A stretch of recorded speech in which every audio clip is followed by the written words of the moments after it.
Imagine a world where a single power stretches from the icy shores of Siberia all the way to the warm waters of the Persian Gulf. Picture an empire so vast it connects the bustling markets of Beijing with the ancient cities of Eastern Europe. This was not a fantasy. This was the reality forged by the Mongol Empire. In the 13th and 14th centuries, a force unlike any other erupted from the windswept plains of Central Asia. They were horsemen, nomads, and warriors who, under the leadership of one of history's most formidable figures, would build the largest contiguous land empire the world has ever known. It was an empire built on speed, strategy, and an unyielding will to conquer. Their journey begins on the vast, unforgiving grasslands known as the Steppe. This was a harsh land of extreme temperatures, where life was a constant struggle for survival. It was a world of nomadic tribes, forever moving with their herds in search of fresh pastures. These tribes often fought amongst themselves over resources, territory, and ancient rivalries. They were skilled horsemen and archers from a young age, their very existence depending on their ability to ride and hunt. The world at the turn of the 13th century was a patchwork of established kingdoms and ancient civilizations. In the east, the Song, Jin, and Western Xia dynasties ruled over a prosperous but divided China. To the west, the Islamic world was a beacon of culture and science, though politically fragmented. Europe was slowly emerging from the Dark Ages, its kingdoms locked in their own local conflicts. They saw themselves as the centers of the world, protected by great walls, mighty fortresses, and centuries of tradition. They looked upon the nomadic peoples of the steppe as barbarians, a distant and disorganized threat, but certainly not an existential one. It took a leader of extraordinary vision and ruthlessness to unite the warring tribes of the steppe and channel their formidable energy outwards. That leader was a man named Temujin, who would later be known by a title that would echo through the ages, Genghis Khan. He transformed their traditional way of life into a disciplined and unstoppable military machine. The story of the Mongol Empire begins not with a great army, but with a single birth. Around the year 1162, on the rugged plains near the Onan River in modern-day Mongolia, a boy named Temujin came into the world. Legend says he was born clutching a blood clot in his fist, a sign that destiny had marked him for greatness. But his early life was anything but great. It was a brutal education in the harsh realities of steppe life. His father, Yesugei, was a minor clan chief, a respected but not overwhelmingly powerful figure. The world Temujin was born into was one of constant low-level warfare, where alliances were as shifting as the winds, and betrayal was a common currency. Survival depended not on noble birth, but on strength, cunning, and the loyalty of your closest kin. These were the lessons that would shape the future conqueror. Tragedy struck early. When Temujin was just 9 years old, his father was poisoned by a rival Tatar tribe. This single act shattered his world. With Yesugei gone, his clan abandoned his family, casting out his mother, Holun, and her young children. They were left to fend for themselves on the unforgiving steppe, an almost certain death sentence. They were stripped of their status, their herds, and their security. This period of extreme hardship forged an iron will within the young boy. He learned to hunt, to forage, and to endure hunger and cold. He also learned the bitter taste of betrayal and the fragility of power. As Temujin's influence grew, so did the challenges he faced. The Mongolian steppe was a fractured landscape of competing tribes and confederations. The Tatars, the Merkits, the Naimans, and the Kirites were all powerful forces, each with their own leaders and ambitions. For centuries, they had been locked in a cycle of raiding, revenge, and shifting alliances. To unite them seemed an impossible task, a dream that had eluded countless chieftains before him. But Temujin possessed a vision that went beyond mere tribal leadership. He did not just want to lead a clan, he wanted to build a nation.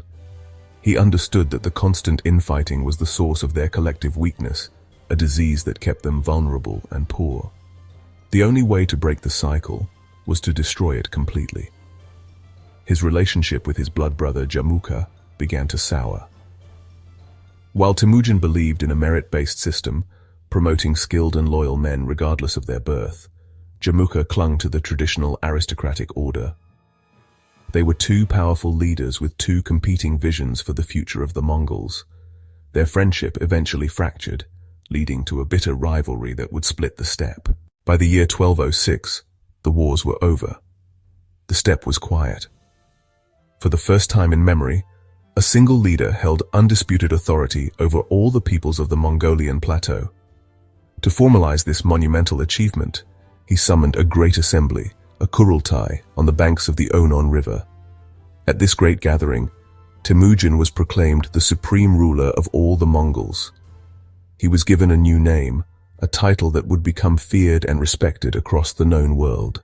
Genghis Khan, meaning universal ruler or oceanic ruler. With the Mongol tribes now united under his iron fist, Genghis Khan's gaze turned outward. The first target was the kingdom of Western Xia, located to the south of Mongolia. Ruled by the Tangut people, it was a prosperous state that controlled a vital section of the Silk Road. For the Mongols, it was a logical first step.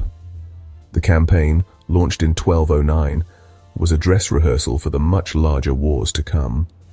The Mongol invasion was a brutal shock to the Tangut forces. Having bloodied their swords against the Western Xia, the Mongols turned their attention to a much greater prize, the mighty Jin dynasty of northern China. The Great Wall of China, thought to be an impassable barrier, proved to be little obstacle for the Mongols. They simply rode around it or breached it at less defended points. Once inside Jin territory, the Mongol cavalry wreaked havoc. In a series of stunning victories, they annihilated the main Jin armies in the field. With northern China subdued, Genghis Khan's attention was drawn westward towards the Khwarazmian Empire. This vast and wealthy Muslim empire controlled the major trade routes of Central Asia. Initially, Genghis Khan had no intention of war. In 1218, he sent a trade caravan with several hundred merchants and diplomats to the Khwarazmian city of Otrar, seeking to establish formal economic and diplomatic ties. It was a hand extended in peace and commerce, an offer to share in the prosperity of a connected world. This gesture of goodwill would soon be met with arrogance and bloodshed. The governor of Otrar, a man named Inalchuk, grew suspicious of the caravan. Believing it was a front for Mongol spies, and perhaps tempted by the wealth the merchants carried, he made a fateful decision. He seized the caravan, and with the approval of the Khwarazmian ruler, Shah Muhammad II, had all its members executed. Only one man managed to escape to bring the horrific news back to Genghis Khan. When a second Mongol envoy was sent to demand the governor be handed over for punishment, the Shah responded with ultimate defiance. He had the chief envoy killed, and the beards of his companions shaved off, a grave insult. As the main Mongol army systematically dismantled the Khwarazmian Empire, Genghis Khan unleashed two of his finest generals, Jebe and Subutai, on an extraordinary mission. Leading a small force of around 20,000 men, Jebe and Subutai embarked on an epic journey that would take them thousands of kilometers through uncharted territory. They swept through modern-day Azerbaijan and Armenia before defeating the Christian kingdom of Georgia. Their raid then took them north, over the formidable Caucasus Mountains and onto the steppes of what is now southern Russia. After the initial brutal wave of conquest, a surprising and unprecedented era of peace and stability descended upon the vast territories controlled by the Mongols. Historians call this period the Pax Mongolica, or the Mongol Peace.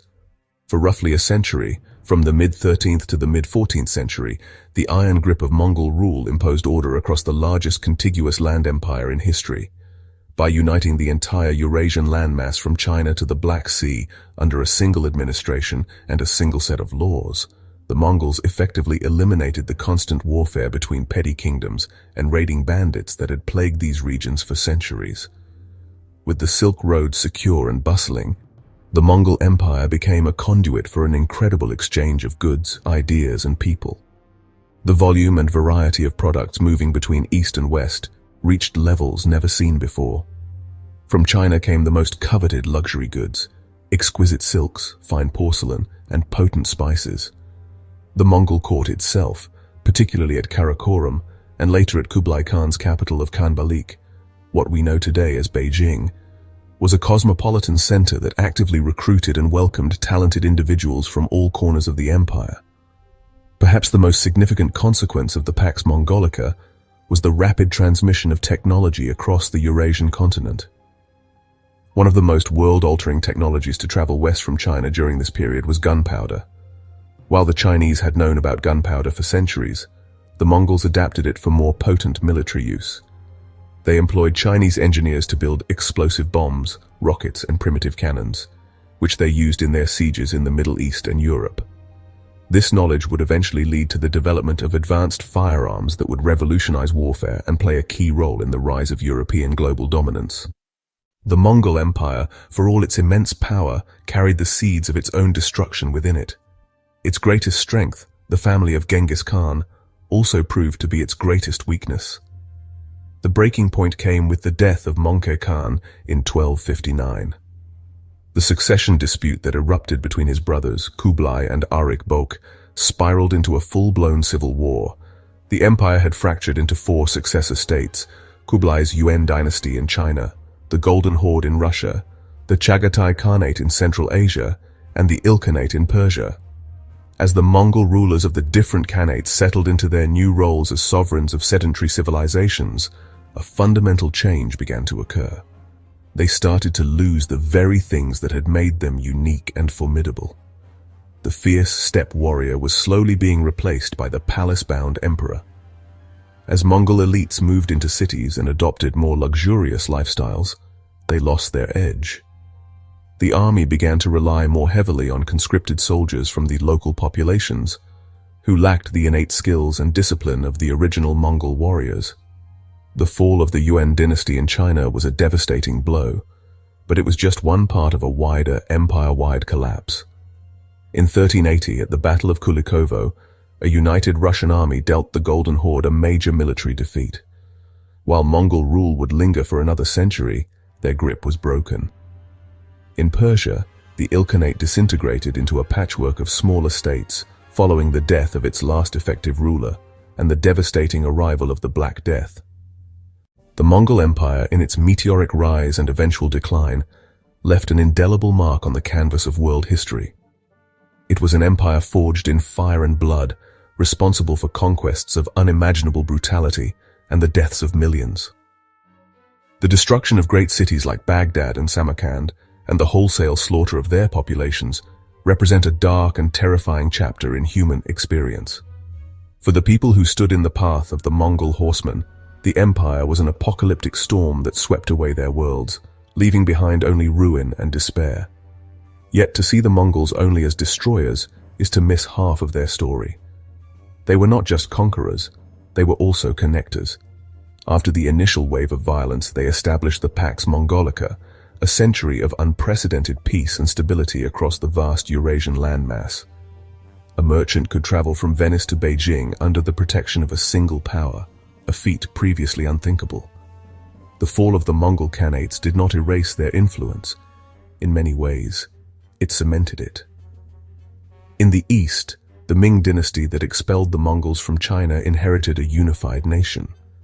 In the west, the collapse of the Pax Mongolica created a powerful incentive to find a new route to the riches of Asia, a sea route. Columbus sailed west searching for a new path to the Khan's lands, a direct consequence of the world the Mongols had both revealed and then closed off. The shadow of the Khan was long, but it also provided the shade under which new connections could grow.